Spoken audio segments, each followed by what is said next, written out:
People lie to survive, some lie because they can, and some, the ones this channel is really about, lie because they planned it that way from the beginning. Diana met Neil Ashworth in the autumn of 2013 at a mutual friend's dinner party in the kind of city where people meet at dinner parties and tell themselves it was fate.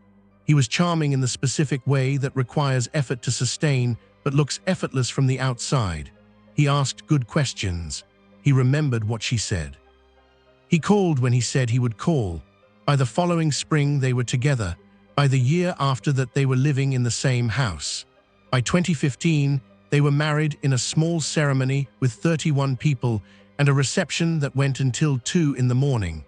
Diana was 33 years old.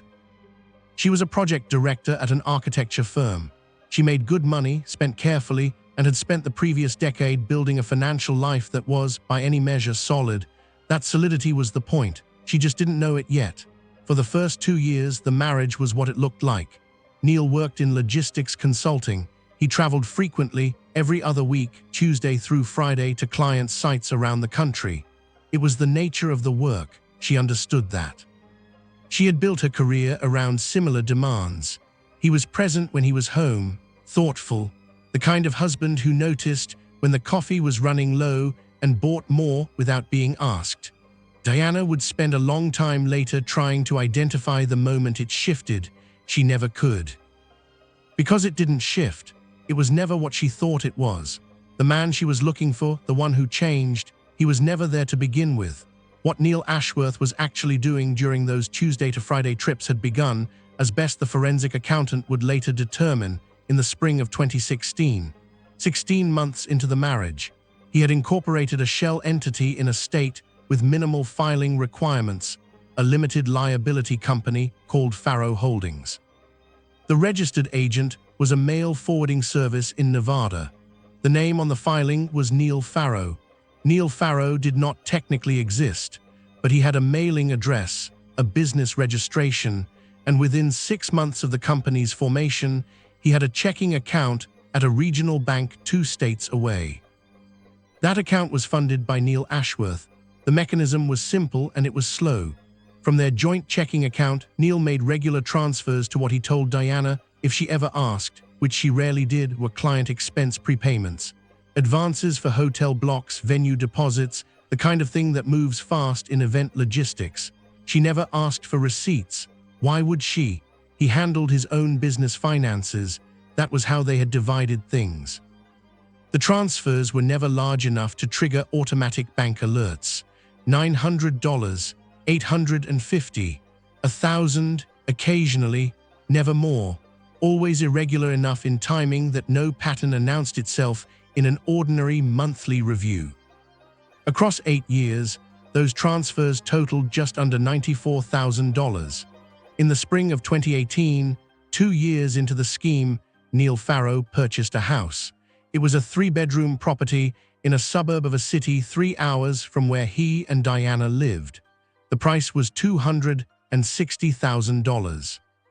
Neil Faro put $60,000 down, money accumulated in the Faro Holdings account over 2 years, and financed the rest through a regional mortgage lender who had no reason to look twice at a borrower with a clean credit history. Neil Faro had a clean credit history because Neil Faro had never defaulted on anything. He was a man who did not yet exist in enough places to have made mistakes. The mortgage payment was $1,400 a month. It was paid reliably every month from the Faro Holdings account. Diana's money, moved in pieces too small to notice, was paying for a house she had never seen. There was a woman living in that house. Her name was Carla. She was 41 years old, a dental hygienist, and she had been in a relationship with a man she knew as Neil Faro for 4 years. She believed he was a consultant who traveled constantly for work. He came to her on Tuesdays and left on Fridays. He was kind and reliable and told her he loved her. He had talked, in the abstract way that people talk about things they may never do, about eventually moving to her city full-time. Carla did not know Neil Faro was Neil Ashworth. She did not know Neil Ashworth had a wife. She did not know that the money paying her house's mortgage had come from that wife's joint account, moved in careful increments across 8 years. When the full story came out, Carla would cooperate fully with Diana's attorneys. She had been deceived as completely as Diana had. She lost 4 years. Diana lost 8. The man responsible for both losses would later claim, in legal filings, that he had been under significant personal stress. Diana found the receipt on a Thursday in October. She had been putting away a jacket he had left on the chair near the door, the kind of small domestic gesture that accumulates across a marriage until it becomes invisible. The receipt was in the inside breast pocket. It was from a restaurant, a good one. The kind with a prix-fixe menu and a bill that ends in round numbers. The city on the receipt was not their city. She stood with it for a long time in the hallway. Then she put it back exactly where she found it, folded precisely as it had been, and finished putting the jacket away. She did not ask him about it that night. She made dinner. She sat across from him at the table. She listened to him talk about a project timeline that was running behind. She poured wine for both of them. She said goodnight and went to bed before he did. She lay in the dark for 4 hours without sleeping. In the morning, she began to search. She was not, she would later say, looking for what she found. She was looking for a simple explanation, a work dinner in another city, a client who operated there. The ordinary geography of a consultant's travel schedule. What she found instead was a real estate listing. The address matched the city on the receipt. The property was a 3-bedroom house in a quiet suburban street. The listing was a refinancing inquiry public record, available to anyone who knew where to look. The name on the listing was Neil Farrow. She searched Neil Farrow. Farrow Holdings LLC came up within 3 minutes. Registered in Nevada. Active since 2016. A mailing address that was, she quickly determined, a mail forwarding service. She searched the mail forwarding service. She searched the business registration. She searched every permutation of Neil Farrow she could construct from what she had found. By noon, she had confirmed that Neil Farrow had a bank account, a mortgage, an LLC, and an address that was a real house in a real neighborhood 3 hours from where she was sitting. She made a second cup of coffee. She sat back down. She kept going. She pulled their joint bank statements going back 3 years, the earliest she could access online without requesting paper records. She had looked at these statements dozens of times over the years. Mortgage payments, utilities, groceries, insurance. The ordinary ledger of a shared life. She had never looked at them like this. With the name Neil Farrow in her mind, the transfers she had always skimmed past became something else entirely. $900 to an account she didn't recognize, $850 to another, $1,000. $875, always just under the threshold that might prompt a second look, always described as business expense advance or client deposit, the kind of line item that a trusting spouse, in a marriage where finances were divided along competency lines, would not question. She built a spreadsheet over the following 2 days. The total, going back as far as she could trace, was just over $61,000. She suspected the actual number was higher. She was right. The forensic accountant would later confirm it at $93,800 once older records were subpoenaed. She drove to the house on a Wednesday afternoon. She parked 1 block away on a street that curved enough to give her a clear sightline to the property without placing her directly in front of it. The house was well maintained. A car in the driveway she didn't recognize, a pot of something on the front step, a plant tended, the small evidence of a person who lived somewhere and took care of it. She watched for 11 minutes. At the 8-minute mark, a light came on in the kitchen window. A woman crossed behind the glass, unhurried, comfortable. Moving through the room the way people move through rooms that belong to them. Diana looked at her for 3 minutes. Then she drove home. She made dinner. Neil came home at 7. She set a plate in front of him and sat across the table and asked about his week. He told her. She listened. She did not say one word about what she had found. She found an estate and family law attorney through a referral from a colleague who had gone through a difficult divorce 2 years prior. She called from her car, parked 3 blocks from her office, during a lunch break Neil did not know she had taken. She described what she had found, briefly, without emotion. The attorney asked her to come in. She brought the spreadsheet, the property records, the LLC registration. The bank statements with the transfers highlighted. The attorney looked through everything for a long time without speaking. Then he told her that what she had found went well beyond infidelity.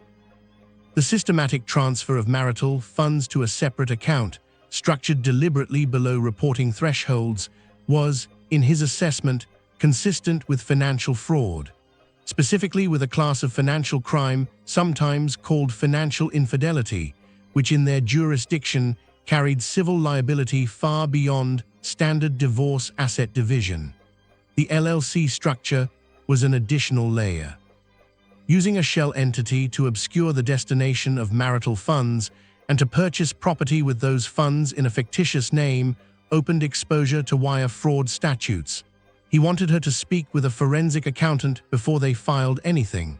She asked how long this would take. He said, "If you want to do it right, 6 to 8 weeks of preparation.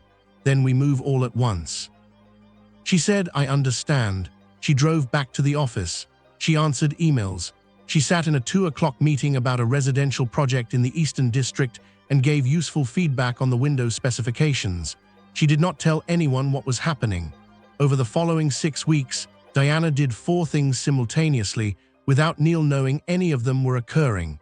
First, she worked with the forensic accountant to build a complete financial picture. This required subpoenaing records Neil didn't know she could access. The accountant found transfers going back to 2016.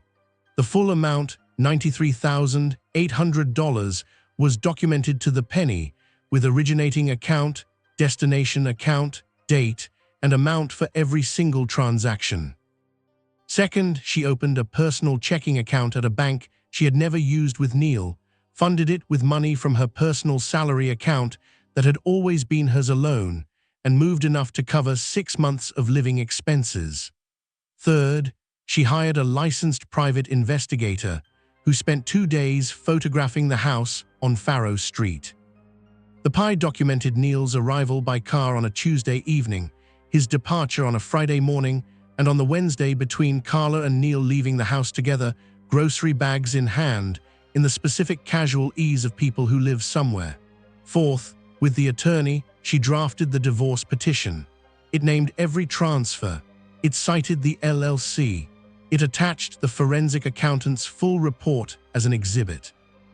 It included the PI photographs with timestamps. The petition filed claims for divorce, fraudulent transfer of marital assets, and civil fraud. On the morning she had chosen, a Thursday 6 weeks after her first meeting with the attorney, all 3 things happened within the same 90-minute window. The petition was filed at the courthouse at 7:15. A process server arrived at their front door at 7:30, 40 minutes before Neil typically left for work. And Diana left the house at 6:45, before any of it began, with 3 months of her life in the trunk of her car, and a lease signed on an apartment in a city she had already decided to build her next chapter in. Neil called her 4 times between 8 and 8:30. She let all 4 calls go to voicemail. She did not listen to the voicemails for 9 days. When she finally did, she deleted them without responding. His attorney contacted her attorney the following morning, requesting an emergency meeting to discuss settlement. Her attorney responded in writing. He said there would be no settlement discussion at this time, and that if the opposing party wished to make a formal offer, it could be submitted through proper channels. Neil's offer, when it arrived 2 weeks later, was for roughly half the amount the forensic accountant had documented in fraudulent transfers, with no admission of wrongdoing and a request that Diana sign a non-disclosure agreement. Diana's attorney sent back a single paragraph. It said that his client had declined the offer and would see the opposing party in court. The case took 14 months. Neil's legal team argued that the transfers were business expenses that simply hadn't been properly accounted for, that the LLC was a legitimate business entity, that Diana had been aware of and had implicitly approved the general structure of his business finances. The forensic accountant took the stand for a day and a half. She walked the court through every transfer, every date, every destination account.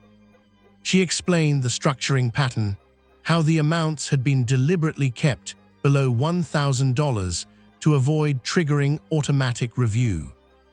She explained how the funds had moved from the joint account to Faro Holdings, and from there to the mortgage on a property Diana had never been told about, in a name Diana had never heard, in a city Diana had never been invited to visit in 8 years of marriage.